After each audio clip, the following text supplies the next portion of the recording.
E aí, Sussu? Então, galera, quem não sabe, eu sou Kaique Teodoro, eu sou homem trans, carioca da gema, tem 25 anos, e você que chegou agora, caiu de paraquedas no canal, fica aí comigo que pode ser que seja interessante pra você. Já é? Hoje nós vamos falar sobre um bagulho que a galera tem me perguntado, não só no YouTube, mas também no Insta, pra quem não me segue no Instagram, no Twitter. Tá na descrição aqui o babado, vou deixar o link, acho que é mais fácil pra todo mundo, né? E é isso. Primeiramente, queria agradecer a todo mundo que está acompanhando o canal. Porra, bateu 150 mil visualizações o vídeo Tour pelo Meu Corpo. Isso foi incrível, tá ligado? E os outros vídeos também estão crescendo de visualização. Muito obrigado, galera. Se inscreve aí, inclusive, que sempre vai ter novidade. Vou tentar fazer vídeo toda semana, se não rolar de 15 em 15 dias. E se não rolar, foda-se. Sorry. Segundamente, teve lançamento no Funk Hits, através da Universal Music pelo selo Astronauta. Um agente queridíssimo, Léo Rivera, me notou e tá aí super apostando em mim, então eu lancei Dom 150, que é um funk proibidão, assim, leve, que fala muito sobre o meu corpo, tá ligado? Como é ser um homem trans, um boy seta, que a gente tem se apelidado assim. E confiram lá também, dá aquela força, daquele joinha, já. Então vamos lá. Eu não falei nada do tema de hoje, né? Vou falar agora. Eu sou prolixo, gente, desculpa. Hoje eu vou falar sobre um tema que a galera tem me perguntado muito, que é o seguinte: como que eu me descobri homem trans, tá ligado? Quando que eu parei e falei, caralho, eu sou homem trans, viado. Então, vamos lá. Eu tô com 25 anos, eu comecei minha transição, minha hormonização com 18. Isso tem...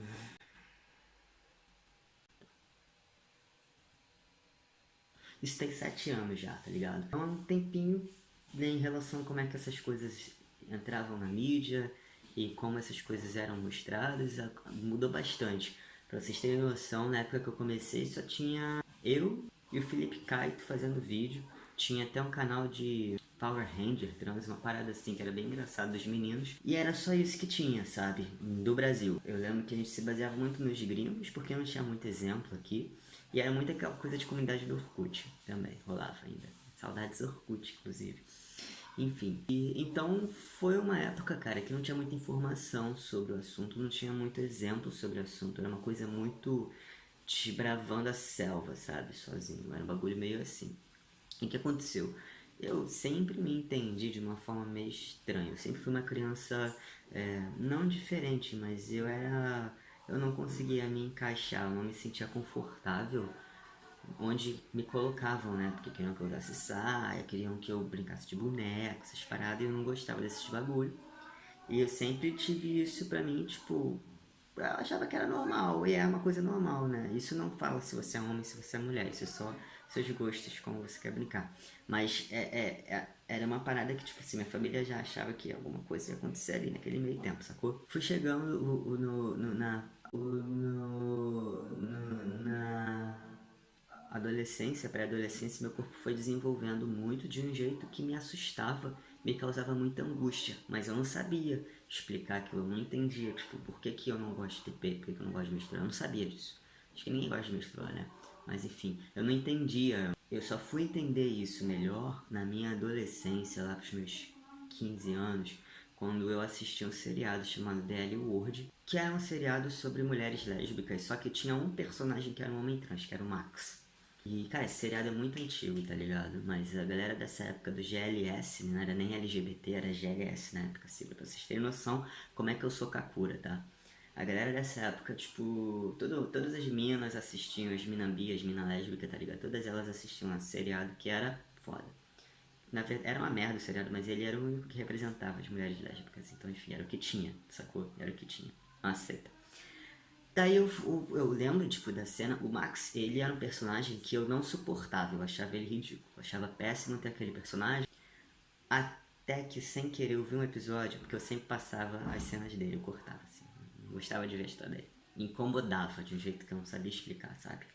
Até que um belo dia, sem querer, eu fui ver umas cenas que era... A primeira foi ele indo no banheiro e usando um packer, e eu fiquei assim...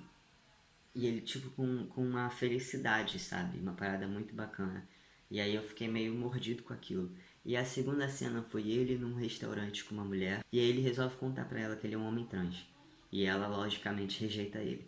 Essa cena me deu um estranhamento, me deu um incômodo, uma parada que aquilo não saía mais da minha cabeça. E aí eu tava numa bad vibe, eu tava num momento super ruim da minha adolescência, eu tava fazendo acompanhamento com um terapeuta. Eu tava realmente fugido da cabeça.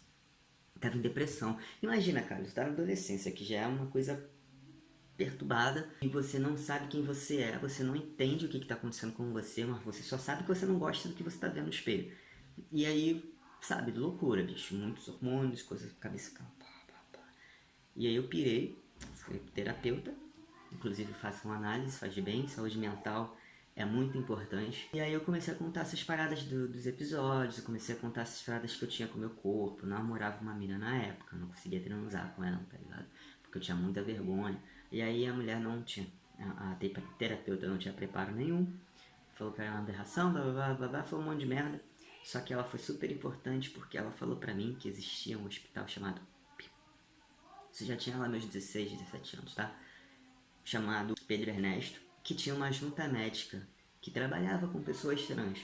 Aí eu fiquei com aquilo ali na minha cabeça, fudeu, né? Eu falei, cara, calma aí. Então esse bagulho é real, não é uma fase, eu não tô maluco. Existe uma parte na saúde pública que tem todo um respaldo e um grupo médico para lidar com pessoas que têm essa parada que eu tenho. Aí eu falei, nossa, velho, então calma aí. Eu tenho jeito, né, na vida, sabe? Eu tenho como modificar isso, eu posso fazer isso, sabe? E aí eu comecei, tipo, aos 16 anos, eu comecei a usar aquelas faixas, não tinha binder, tá? Vocês são muito mimados, brincando. Mas não tinha binder, a gente usava esparadrapo mesmo pra tapar os seios. Eu tinha muito peito, então eu tinha que usar 2 faixas, era mó rolé. Eu sou carioca, então aqui no Rio de Janeiro, quando faz calor, bicho, faz muito calor, tá ligado? Sofria, era só sofrimento. E aí eu não tinha contato com meus pais ainda não, calma.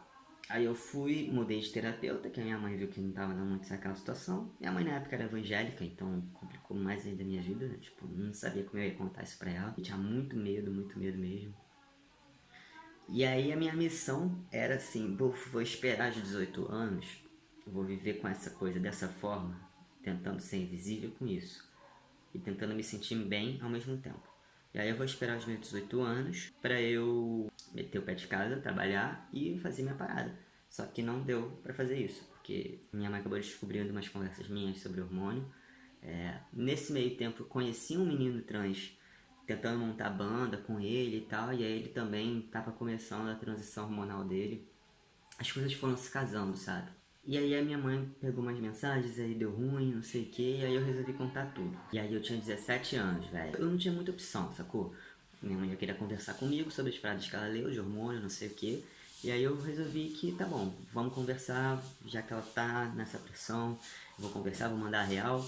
E aí eu conversei com meu pai também. Meu pai, ele é um cara que tinha a cabeça mais aberta na época, então ele abraçou mais, super abraçou na verdade, chorou e tudo, mas aquela coisa de pai e mãe, né, que tem medo de que o filho sofra pra caralho.